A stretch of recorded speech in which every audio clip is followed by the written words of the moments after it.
What's up, Ragin Nation? How's it going? This is Alex, and you're watching the TF Movie Show. This is just a web series where we're talking about the Transformers live-action movie franchise, episode number 30, and this is the episode that you guys have been waiting for. This is my spoiler chat review for Bumblebee, and I apologize for the delay in bringing you guys this episode. It's mainly because, well, a few days ago it was Christmas, and I just wanted to relax. I just wanted to have a holiday, and a lot of people haven't seen it yet. A lot of people were, they didn't have time to watch it. And I think now, a week later after its release, I think it's about time to talk about it. So this is a good time to talk about it. So I'm warning you guys right now, there are spoilers. If you haven't seen it, stop watching this video right now. If you live in another part of the world and it hasn't been released in your country, stop watching this video right now. Now, for everybody else, watch this video because I know you're anxious to talk about spoilers. A lot of people have messaged me, hey, when are you going to put out that spoiler chat review? Well, we're doing it right now. And let's just start from the very, very beginning. I'll just mention that I have seen this movie 3 times. It is the best Transformers live action film out of all 6 films.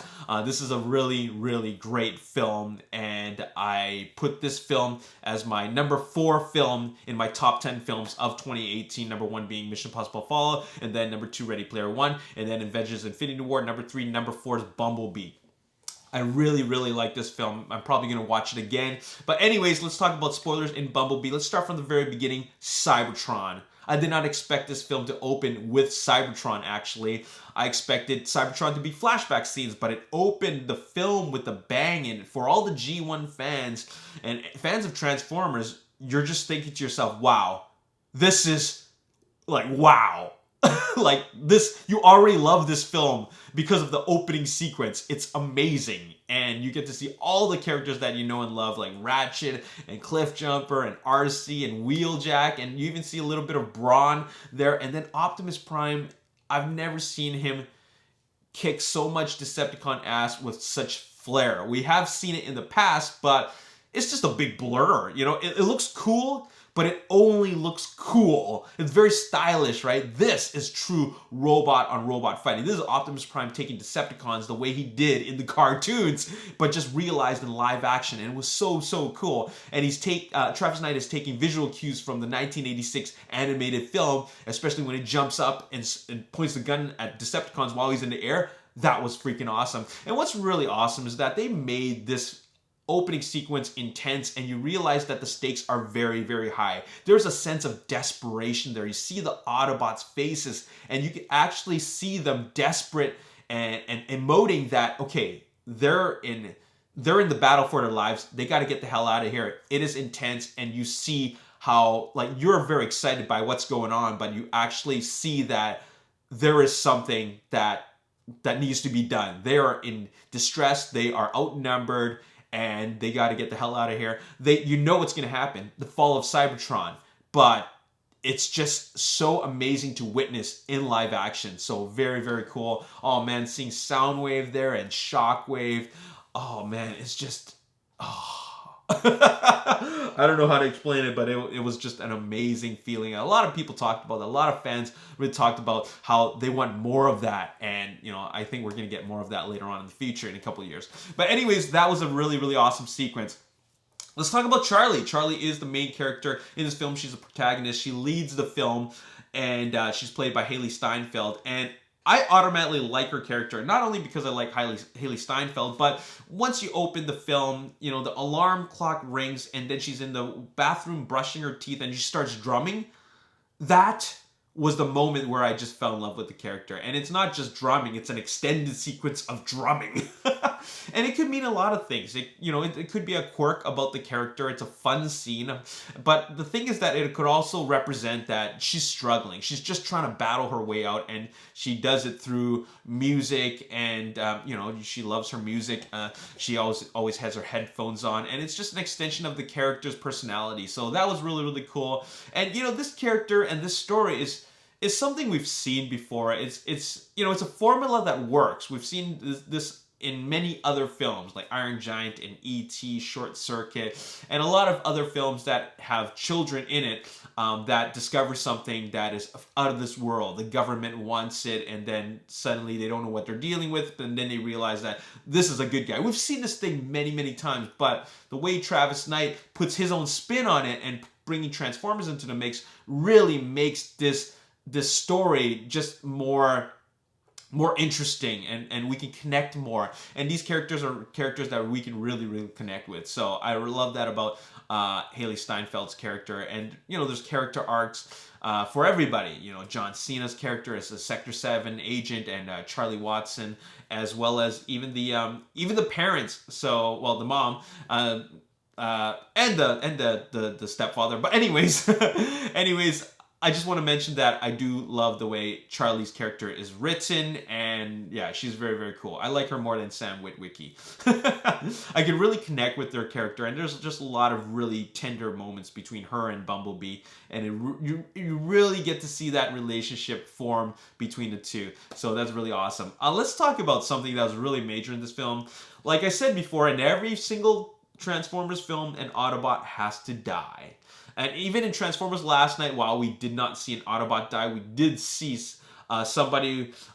We did see it like a good guy die, and that is Anthony Hopkins' character, Sir Edmund Burton, if I remember correctly. He had to go. In this film, it's Cliffjumper, which is really unfortunate. Was not expecting Cliffjumper to die, and boy, did he die a brutal death. Holy cow. He was on Saturn, and then he was confronted by Shatter and Dropkick, and then Dropkick sliced him in half in a really brutal fashion. And man, that was intense. I was really happy to see Cliffjumper. I'm not sad that he's dead, but I was just shocked.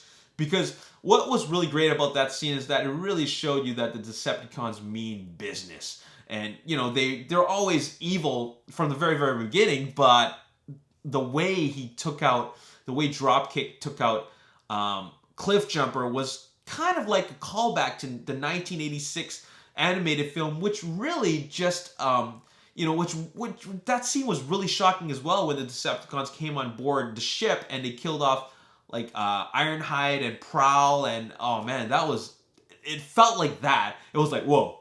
That was kind of weird. I'm kind of it's kind of unfortunate that just happened, but I'm I think I kind of like how they decided to do that, because they made an executive decision in deciding that somebody's got to go, and it really shows you how brutal these Decepticons are. So that was very shocking. Let's talk about Sector 7. Sector 7 is one of those things, one of many things, several things rather, that connect this film with the first Transformers film. And you actually see a young Agent Simmons. I mean, it's not really, it's kind of subtle. It's just there. There's a badge that says Simmons, and then John Cena's character, Agent Burns, calls him Simmons. So there's that, there's that reference to Sector 7. And this really shows you the early years of Sector 7, and that a Sector 7 thing has to exist. Because you got aliens, alien activity, NBEs, they even call them NBEs. You got alien activity happening around the world. And so this division of the secret division of the U.S. government has to exist. So that was really cool that they decided to have that. What I really liked about it is that it was less in your face. I think that Sector 7 just, and Nest, they were just so in your face, and because Michael Bay loves that military aspect about the film.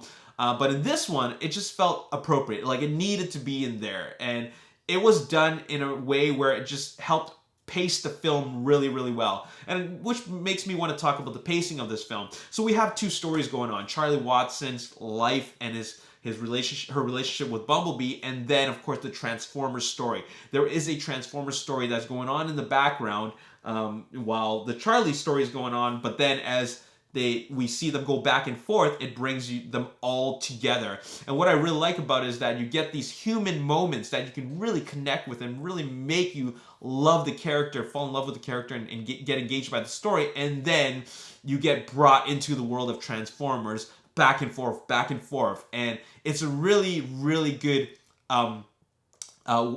way of editing the stories together. Like, it really made for a really well-paced film, because you don't want too much of the the human element, but at the same time, you don't want the Transformers element to overshadow this relationship between the title character and Charlie, right? So there's a very important and very well done, well executed relationship going on, and that actually is the heart and soul of the film. It's something that has been missing from this film for the last 10 years. So I'm glad that the pacing really reminds you that there is heart and soul in this film, and it's really just because of going back and forth between the human story and the Transformers. So that was done really, really well. Let's talk about Shatter and Dropkick, the main Decepticons, or rather, let's talk about all the Decepticons. There's, the ones that appear on Earth. There's Blitzwing, who looks like Starscream. He's never really called Blitzwing, but it is Blitzwing according to this film. Then there's Shatter and Dropkick.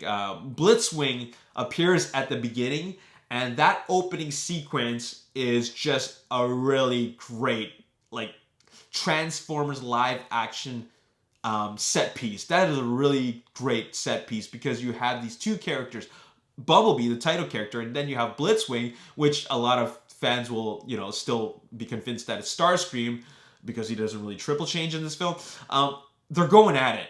And what's great about it is that this battle sequence just happens immediately after the Cybertron battle sequence. And what's great about it is this is our first one-on-one fight, and it really shows Bumblebee as a warrior. He is not only a recon scout, but he also can hold his own in a battle against a much more formidable opponent like Blitzwing, who is a fighter jet who can launch lots of explosive projectiles at his enemies. So you're thinking to yourself, how can Bumblebee go fight against Blitzwing? But he does, and he does so cleverly because, he's a very smart robot. He's got a lot of quick thinking, and it was just a really well done action sequence. You really can see what's going on. It's very exciting, and there's a lot of elements to it. It's not just robots fighting and going at each other and just metal clanging around and just brute force. It's not that. There's a lot of different elements to this fight, like slamming into the wall and flying around and then just outsmarting Blitzwing by using his own weapons on him, and just like while he's flying, stabbing him in the back. There's a lot of different elements going on to make this fight a very, very interesting fight, especially when Blitzwing does have the advantage. So that was done really, really well. And then come Shatter and Dropkick, which we were given this really brutal introduction from the execution of Cliffjumper, and then not only that, they execute two humans. They execute this guy who lives in a trailer park, and then they execute John Ortiz's character, I think is Agent Powell, and they turn him into like clear sludge. That was unexpected, and Dropkick says, "I love the way they pop." So that was really, really crazy. I guess they did that to really just kind of make it a little bit safe for, make it more a family-friendly film, because if they just blasted him and then there'd be like, bits of human pieces all over the place, and it would look too brutal. So they made him pop into like sludge, clear sludge. But anyways, with regards to Shatter and Dropkick, they are more Michael Bay designs than G1 designs. Well, essentially they're Travis Knight's designs, but they're very, very much inspired by Michael Bay's designs, which I don't have a problem with. I actually have an appreciation for Michael Bay's designs. They're just different. This is something that the Shatter and Dropkick characters are very, very cool in the sense that not only are they triple changers, but they're actually characters. They have quite a substantial amount of dialogue, more so Shatter than Dropkick, but Dropkick still provides a lot of moments. What he lacks for in dialogue, he makes up for in brute force, because he does have a full-on one-on-one fight with Bumblebee. And what's really great about these characters is that, like I said before, they are characters. They're not just minions that are there to get blown up. They have moments that take place from the beginning of the movie, or rather, like when they first get introduced at the earlier parts of the movie, all the way to the end. And this is where it's a big reminder that the saying is less is more. less is more. You know how Michael Bay wants to give us lots of explosions, lots of robots, almost to the point where we see so many robots we don't know who everybody is, and it's just a bunch of minions in the background. Well, we don't need that. We don't need that, and what we ended up getting is more focused Decepticons, character moments, and not only character moments, but we actually get to see moments where the battles and the fight scenes, that's what we're really excited about, where they get to last for extended periods of time, and they're complete sequences. They're not just sequences that start suddenly and end abruptly like Transformers Last Night. We get full-on battle sequences between two robots, Bumblebee and a Decepticon. So that's really, really awesome. I love the Blitzwing fight. I love the dropkick fight. The dropkick fight is really, really fun in the sense that these are actually Transformers fighting each other, because there are moments where they transform in and out of robot and alt modes during their fights. Like you see Dropkick transform into both alt modes, the helicopter and the muscle car, in the fight, and Bumblebee makes use of his alt mode to get away during the battle sequence. So it's great that we're constantly being reminded that these are robots in disguise. These are Transformers. They actually have functioning alt modes that they can use even during a fight sequence, and not just to be disguised when they're around humans.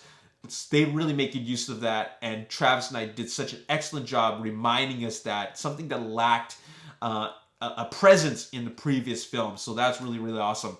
Let's talk about the Shatter, okay? I want to talk about her because her fight scene with Bumblebee is shorter, but is more brutal. The fight between Bumblebee and Dropkick was very back and forth. They always had the upper hand. One of them always had the upper hand on each other, but they always made up for in very equal balance. Now, on the other hand, Shatter was more overpowering than Bumblebee, and there was a scene where he's pinned down and boom, boom, boom, boom, boom. And that was really awesome because it showed you that shows you emotion in her character. Like, she's really, really frustrated, fed up with the human, like Charlie and Bumblebee, thwarting their plans, and she just wants to bring it. She wants to bring it, and then it's pretty intense. But then, like, I think that it was a right decision to not give Bumblebee and Shatter an extended fight sequence, just like how Bumblebee and Dropkick had one. I think it was appropriate to show that Shatter had the upper hand, but then Bumblebee got a good finishing move that was not just a finishing move, but he made a sacrifice to potentially himself. He could have potentially killed himself, and which brought us to the character arc where Charlie does the dive. And you're probably thinking, well, what does the dive have anything to do with saving Bumblebee? Well, Charlie is Bumblebee's motivation to keep on going. So it was a really, really great callback to her personal story with her dad. So all that was connected, and this is a display of really great writing from Christina Hodson. So that was really, really well done, and how everything got brought together. Like I said, there's a human story and a Transformers story that ties together really, really well, and it makes for a great film. Not just a Transformers film, but a great film. This is what makes up a great film: character development, character arcs, and like these callback into these story elements. So that is really, really well done. And Christina Hodson, I would love to have her back for the sequel. Let us talk about that end sequence. The end sequence where the movie ends, and then Charlie finishes working on her car, but then you see Optimus. Oh, wait a minute. I want to talk about the Camaro scene. Okay, back in February, I did an episode of Bumblebee's Journey. That was my web series that I had before this one. Bumblebee's Journey, I talked about, the episode's title was called How to Make, I think it was called The One Thing That'll Make Bumblebee Great. And what I mentioned was that all they got to do is show Bumblebee in a Volkswagen mode transform into a Camaro, and then have a moment. There's this moment with Optimus Prime. And they gave us exactly that. Check out this video from February of 2018. Now, this is obviously a prequel to the first Transformers film. So what they got to do, and I'm going to tell you what it is right now, they got to connect this film with the 2007 film. And how did the 2007 film start? It started off with Bumblebee as a 1987 or 1986, 1987 Camaro. They need to show Bumblebee as a Volkswagen Bug scanning that 1987 Camaro, getting a message from Optimus Prime, like in the audio, Peter Cullen's voice, telling Bumblebee, look for Sam Witwicky. Look for this kid, Sam Witwicky. And then, that's how it should end. And then he scans that 1987 Camaro. That's how it should end. And that'll make the fans go, oh man, that is awesome. I know where this is going. That's how they should make it. That's what they should do. That is exactly what will make Bumblebee give you that lasting impression that was awesome, especially if you're a fan of the previous films. And that is exactly what happened. Not exactly the way it happened in the way I described it, but in the same sense, it happened in one way, like in a shape in a version of the way I described. And that's all they had to do. And it just was a great ending sequence. You know how the opening ended, the opening of the movie was Cybertron? This ended perfectly with meeting Optimus Prime, with more Autobots coming to Earth, and with Bumblebee transforming into a Camaro, and Charlie Watson saying, bye-bye, other people need you. This is really sad, but you gotta go. So that is so perfect that they decided to do that. And I think I counted 7 Autobots coming from Cybertron as protoforms. That just made everybody, I mean, all the G1 fans like go, oh my god, like wow. And when I saw the Camaro, I was already like, wow. And then I saw him drive on the Golden Gate Bridge with Optimus Prime as a Freightliner with the trailer. I was like, no way. No freaking way. And not only that, you see a sequence where Optimus Prime is with Bumblebee on Earth, and then hinting that there's more to come with 7 more Autobots on the way. Oh, what a perfect... I cannot think of a more perfect ending. I really can't. Like, you just cannot think... You cannot come up with a more perfect ending. Travis Knight gave the fans exactly what we wanted to see, and this was it. Oh my god. You know, talking about it makes me want to watch this movie again, and I think I will check it out again. So anyways, that is that. That is my spoiler chat for Bumblebee. I hope you guys enjoyed it. There was a lot to talk about, but I know in the spoiler chats for other Transformers films, I talk a lot more, but this was a much smaller film. There was really only like, there was 3 major sequences. The end sequence, the Cybertron sequence, and Blitzwing, and there's a lot of small tiny action sequences that were thrown in here and there, but they're not really anything major. The major sequences are the ones I just described, and that's all I need to talk about. But for the Michael Bay Transformers films, there's so many action sequences to talk about, and it's a much bigger film, but I love that this one is more contained. This one actually works very well on its own. You will like this movie more if you are a fan of Transformers, obviously, but this film works very good just as a film. Like, as a film. Don't even think of it as a Transformers film. It has all the makings of what makes a good film. So, it's got great stories, great characters, good developments, and of course, a lot of great Transformers stuff to please all the Transformers fans. So, there you have it. Why don't you guys let me know in the comment section what is your favorite sequence? Oh, I didn't even have to ask that. It's Cybertron. Okay, besides Cybertron, which fight did you like more? The fight against Blitzwing, Dropkick, or Shatter?